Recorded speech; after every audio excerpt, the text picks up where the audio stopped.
खबर 3 बजे देख रहे हैं आप और मैं हूं आपके साथ ऋतु सिंह। चलिए बुलेटिन की शुरुआत करेंगे और सबसे पहले बात मध्य प्रदेश की। मध्य प्रदेश एक बार फिर टाइगर स्टेट बन गया है। 785 टाइगर के साथ मध्य प्रदेश नंबर 1 बना है। विश्व बाघ दिवस पर आंकड़े जारी किए गए हैं। पिछले गणना बाघों की संख्या 526 थी और इस बार की गणना में 259 बाघ ज्यादा पाए गए हैं। छत्तीसगढ़ में बाघों की संख्या घट गई है। छत्तीसगढ़ में 19 से घटकर बाघों की संख्या 17 पर पहुंच गई है। तो वहीं मध्य प्रदेश में बाघों की संख्या में बढ़ोतरी दर्ज की गई है। 785 टाइगर के साथ मध्य प्रदेश नंबर 1 पर है।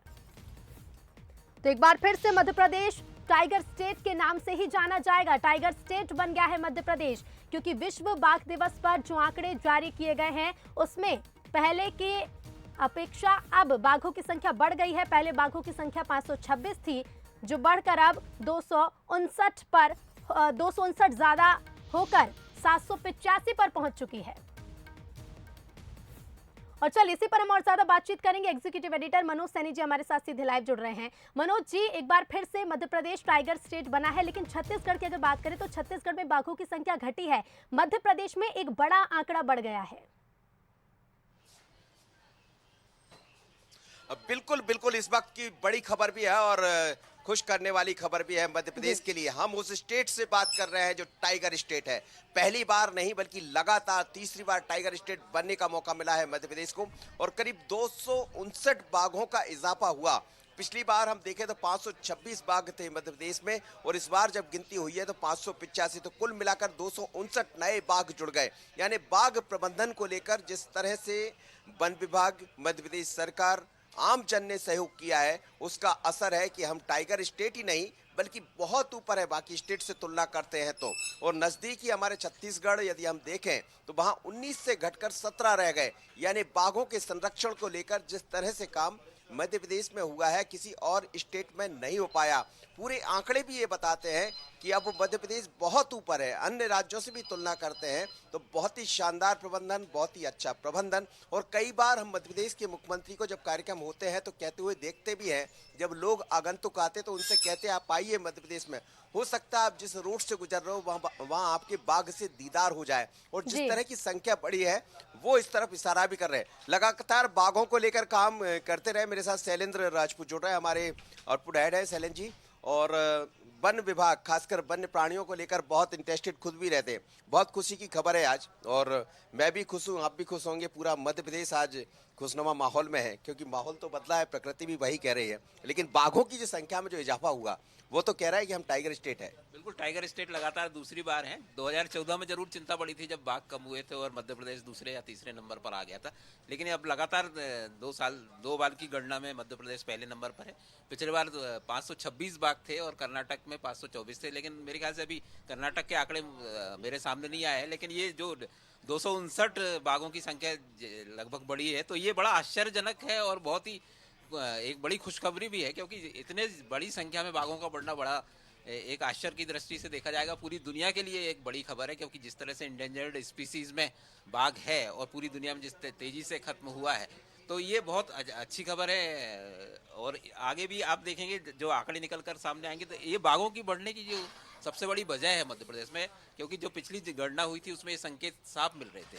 और मनोज जी, सबसे खास बात यह है कि सिर्फ tiger reserve and national park में ही नहीं, जो ओपन एरिया, जो सामान्य वन है मध्य प्रदेश में, उसमें भी बड़ी संख्या सामने आई है। मतलब सबसे बड़ा कारण यह है कि अवेयरनेस बढ़ी है लोगों में, क्योंकि बाघों की संख्या में विभागीय प्रयास है, उससे ज़्यादा ज़रूरत है कि जो वन क्षेत्र में हमारे लोग रहते हैं वो किस तरह से बाघों को लेते हैं। तो अगर हम भोपाल का ही उदाहरण देखें तो आपको समझ में आ जाएगी बात कि पूरी दुनिया में पूरा भोपाल एक ऐसा शहर है जहां अर्बन टाइगर्स के बारे में बात होती है।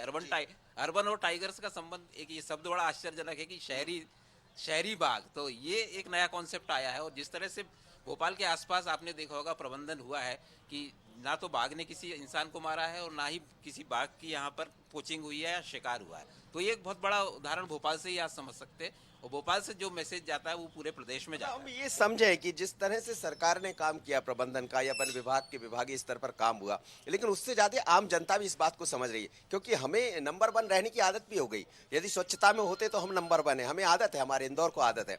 यदि स्टेट टाइगर है तो हमें वो आदत बन गई है। और आप देखिए, जैसा आप कह रहे हैं कि बहुत एक अलग तरह का माहौल, खुशनुमा माहौल, और एक दूसरे के बीच में संबंध हो जाना, मतलब बाघ और इंसान के बीच में, बहुत आश्चर्य करता है। चैलेंज देखिए, जन भागीदारी वो शब्द है जिससे हर कठिन लक्ष्य पूरा किया जा सकता है, और यहाँ भी जन भागीदारी ही है, क्योंकि मैन एनिमल कन्फ्लिक्ट जो होता है वो सबसे बड़ा कारण होता है वन्य जीवों के इंडेंजर्ड होने का, या उनके लिए सबसे बड़ा खतरा होता है। जहाँ आपने लोगों को जागरूक कर दिया वहाँ बात बनने लगती है। तो ये मध्य प्रदेश में हुआ है, और जिस तरह से हम वन विभाग को भी पूरा श्रेय देना चाहिए इसमें, कि जिस तरह से यहाँ पर खासतौर से शिकार जो होते थे उसको लेकर एक स्ट्रेटेजी के तहत पूरा काम किया गया, तो ये एक बड़ी बात है। और देखिए, लेकिन ये इससे आगे एक बड़ी चुनौती जरूर शुरू होती है, वो है टेरिटरी की, कि हमारे पास जो अभी बाघों की संख्या है, जो टाइगर रिजर्व एरिया है वो करीब 10,000 वर्ग किलोमीटर का है, लेकिन अब अगर 700 से ज़्यादा बाघ है तो हमको चाहिए 35,000 वर्ग किलोमीटर का एरिया। और आपने देखा होगा पिछले 2 सालों में जो टाइगर सबसे ज़्यादा मारे गए हैं वो टेरिटरी फाइट में मारे गए, मतलब बाघ एक दूसरे के क्षेत्र में आते हैं, लड़ाई होती है और बाघ मारा जाता है। और ये संकेत है कि बाघों की संख्या बढ़ रही है, इसलिए एक दूसरे के क्षेत्र में जा रहे हैं और बाघ आपसी लड़ाई में मर रहे हैं। जी। तो ये चुनौती हमारे सामने बड़ी खड़ी होने वाली। कल भी जब लोकसभा में बात हो रही थी तो मध्य प्रदेश की तरफ से जो आंकड़ा रखा गया उसमें ये बताया गया कि बड़ी तेजी से हमारे यहाँ वनों की कमी हो रही। तो ये मतलब हमें वन की तरफ, बाघ तो हमने बढ़ा लिए, लेकिन वनों को सुरक्षित रखना पड़ेगा और उसकी टेरिटरी में लड़ाई ना हो, दोनों ना भिड़े, उसके लिए भी आगे बढ़ना पड़ेगा। बिल्कुल 30 किलोमीटर का एक एरिया आदर्श होता है बाघ के लिए, तो उस हिसाब से सोचना होगा। जिस तरह से 785 की संख्या आई है तो कम से कम हमको 38,000 वर्ग किलोमीटर का एरिया चाहिए, अगर हम सिर्फ आंकड़ों की बात करें तो लेकिन वो हमारे पास कम है। 6 टाइगर रिजर्व हमने घोषित कर रखे हैं, लेकिन टाइगर रिजर्व का कॉन्सेप्ट अलग है मनोज जी। देखिए कि खुले वन है, जैसे भोपाल को ही देखें तो ये तो ना तो सेंचुरी है और ना नेशनल पार्क है और ना टाइगर रिजर्व है, लेकिन उसके बाद भी बाघ इतनी बड़ी संख्या में है कि दूसरी जगह दूसरे प्रदेशों में टाइगर प्रोजेक्ट के एरिया में भी इतने बाघ नहीं है।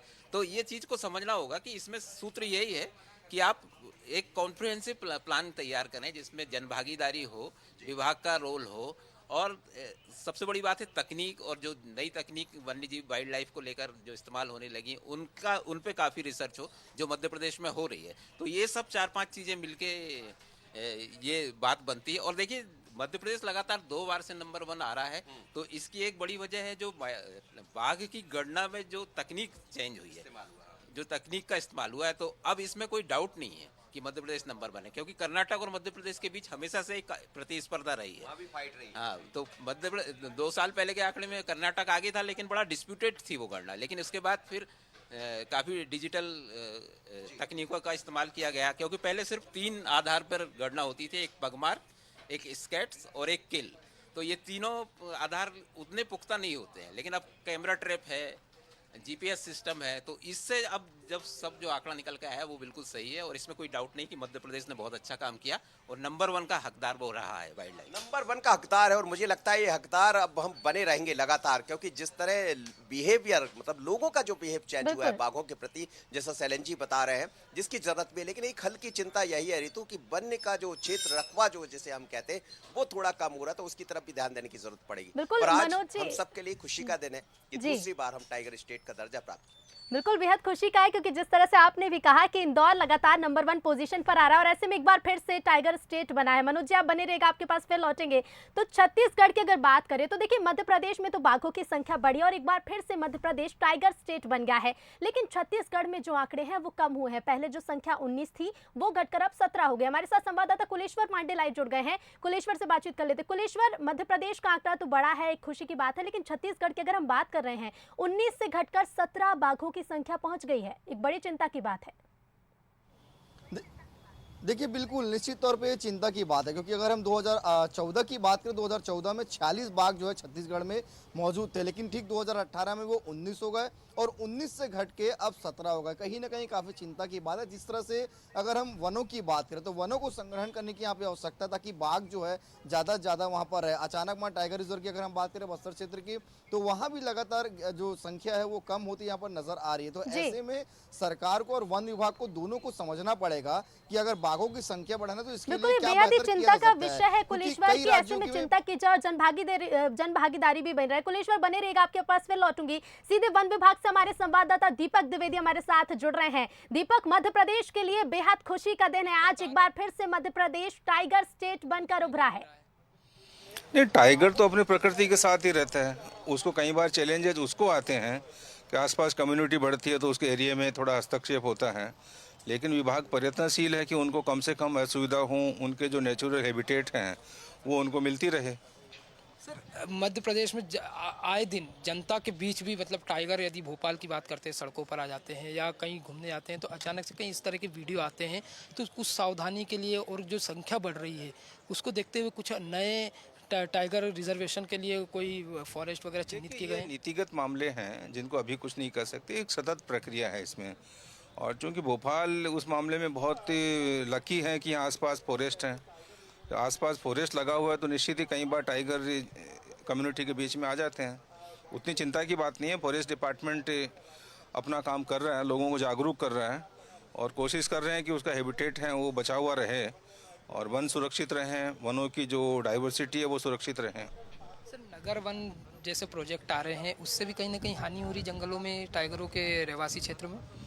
नहीं, उसका सपोर्ट तो मिलेगा ही मिलेगा हमको। हाँ, हमारे साथ जैन कंसोटिया सर थे, एसीएस फॉरेस्ट है। उनका साफ तौर पे यही कहना है कि टाइगर की जो लगातार बढ़ती जनसंख्या है वह जनता के बीच भी आकर्षण का केंद्र बने हुए और हम लगातार जो टाइगर स्टेट का दर्जा मध्य प्रदेश को प्राप्त हुआ है तो कहीं ना कहीं लोगों में आज खुशी की लहर है। और आने वाले समय में और भी जब इनकी जनसंख्या बढ़ेगी तो हम अन्य फॉरेस्ट को चिन्हित करेंगे और हो सकता है कि आने वाले समय में और भी कंजर्वेशन मध्य प्रदेश की जनता को मिल सकते हैं। जी बिल्कुल दीपक, क्योंकि जिस तरह से कार्य बाघ संरक्षण के क्षेत्र में किए गए मध्य प्रदेश में उसका असर भी दिखाई दिया। दीपक, शुक्रिया आपका हमसे जुड़ने के लिए। कुलेश्वर का मैं रुख करूंगा, हमारे साथ रायपुर से बने हुए कुलेश्वर अपनी बात पूरी करिए।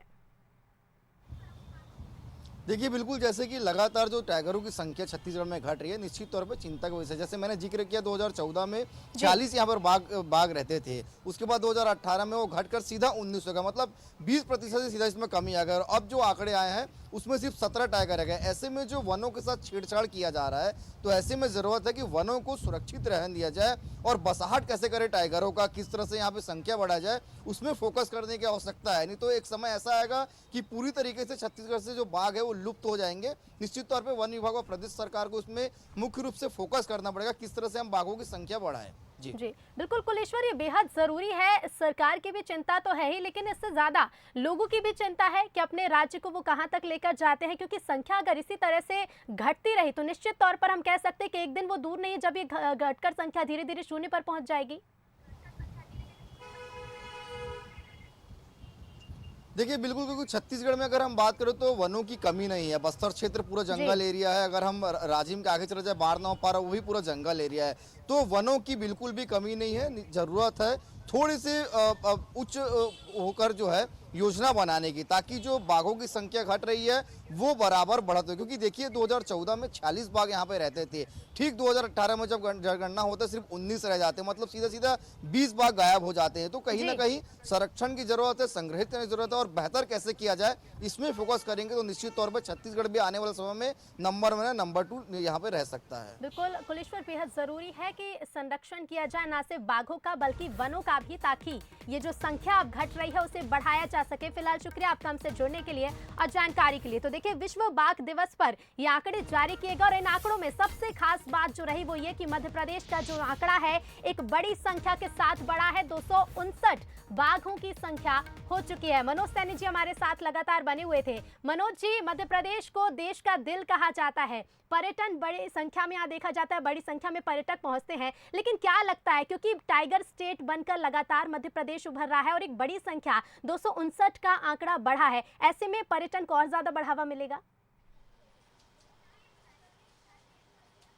निश्चित रूप से देखिए आजकल तो बहुत लोगों के मन में भी होता है और जब दूर से लोग आते बाहर से लोग आते उनको ये लगता है कि हम यदि किसी सड़क से गुजरेंगे हमें बाघ मिल जाएगा और कई बार ऐसे वीडियो वायरल भी होते हैं सामने भी आते हैं तो निश्चित रूप से पर्यटन के लिए तो इससे बेहतर इससे मुफीद जगह इस समय मध्य प्रदेश से बेहतर जगह कोई हो ही नहीं सकती जो भी कहीं ना कहीं जंगल में अपना वो रखते हैं या फिर ऐसी चीजें जो टूरिस्ट को लेकर आना भी चाहते हैं लेकिन उनको जंगल के साथ बाकी चीजें भी देखना है तो मध्य प्रदेश से बेहतर कुछ भी नहीं है। अब सरकार भी उस तरफ ध्यान दे रही है। शरण जी में जुड़े एक बहुत महत्वपूर्ण सवाल आप जो कर रही थी छत्तीसगढ़ को लेकर रीतू की आखिर छत्तीसगढ़ में ऐसा क्या हुआ, तो कुछ जानकारी है शैलेश जी के पास, ये हम जरूर साझा करना चाहेंगे। शैलेश जी छत्तीसगढ़ में क्या हुआ? हम तो पहुंच गए 585 के आसपास, 259 बाघों का इजाफा बहुत बड़ी संख्या है और दूसरी तरफ छत्तीसगढ़ 40 से 19 पर आ गया। देखिए मनोज जी, जब मध्य प्रदेश और छत्तीसगढ़ का विभाजन हुआ तो उससे पहले 2000 से पहले तो वाइल्ड लाइफ का जो बड़ा हमारे संभावित क्षेत्र हुआ करता था, जहाँ की वाइल्ड लाइफ सबसे ज़्यादा देखी जाती थी और जो दुनिया भर में फेमस थी, वो छत्तीसगढ़ का इलाका था।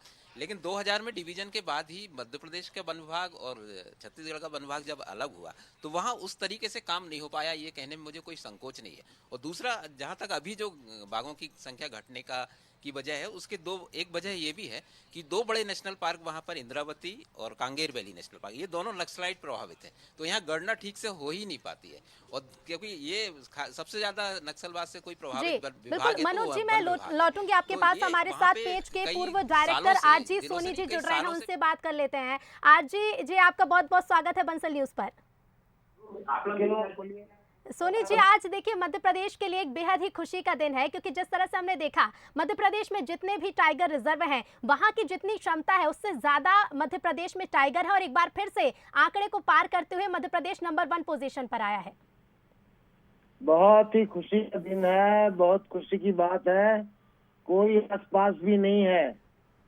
मध्य प्रदेश कर्नाटक से भी जो है नंबर 2 पे था, आज कितना पीछे हो गया है, 585 वगैरह है और अपना है 785। ये बहुत बड़ी उपलब्धि है और मैं सोचता हूँ हमारे वन अधिकारियों की, समस्त वन अधिकारियों की, अफसरों की बहुत मेहनत और वन प्राणियों को बचाने के लिए उनकी प्रतिबद्धता को पूरा हृदय से सलाम। और बहुत ही खुशी की बात है और मध्य ने दिखा दिया है कि कैसे टाइगर को बचाना चाहिए जी। और मध्य प्रदेश के हृदय स्थल भोपाल ने तो अपने आप अनुकरणीय उदाहरण प्रस्तुत किया है। रातापानी सेंचुरी में जी आज 50 से 60 बाघ हैं। ये मतलब ऐसी नीतियों का परिणाम है जो मध्य प्रदेश वन विभाग ने लगाई, जिससे कि इसकी सुरक्षा हो और उसके रहवास को सुधारा जाए। इसलिए अत्यंत खुशी का दिन है और मैं पुनः बधाई देता हूँ सभी अधिकारियों को, सरकार को भी। जी बिल्कुल सोनी जी, क्योंकि जिस तरह से देखिए हर एक वो कर्मचारी, हर एक वो अधिकारी जिन्होंने बाघों के संरक्षण के लिए कार्य किया, ना सिर्फ पिछले 1 साल में बल्कि सालों से जो अपनी भूमिका निभाते आ रहे हैं। और इसके साथ ही साथ बेहद महत्वपूर्ण चीज ये भी कि मध्य प्रदेश के रहवासी जन भागीदारी भी बेहद महत्वपूर्ण भूमिका साबित करती नजर आ रही है और उसी का ये परिणाम है कि हम एक बार फिर से नंबर 1 पर हैं। बिल्कुल, इसमें जो समन्वय है और खास तौर से आसपास के जनता के साथ जो मिलजुल करके प्रयास करने की कोशिश की गई है, वो निश्चित रूप से हमें सफलता दी है। और इसमें हम तमाम आदिवासी भाइयों, वनवासियों और वन से लगे हुए क्षेत्र के ग्रामवासियों की भी भूमिका की सराहना करते हैं जी। जो उन्होंने इसमें मदद की है।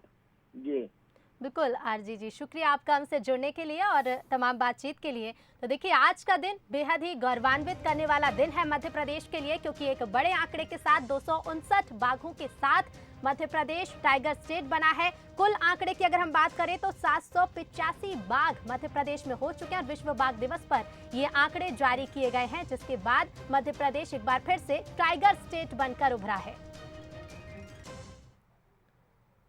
और चलिए आगे बढ़ते हैं, बात कर लेते हैं केंद्रीय गृह मंत्री अमित शाह के दौरे की। कल एक बार फिर से अमित शाह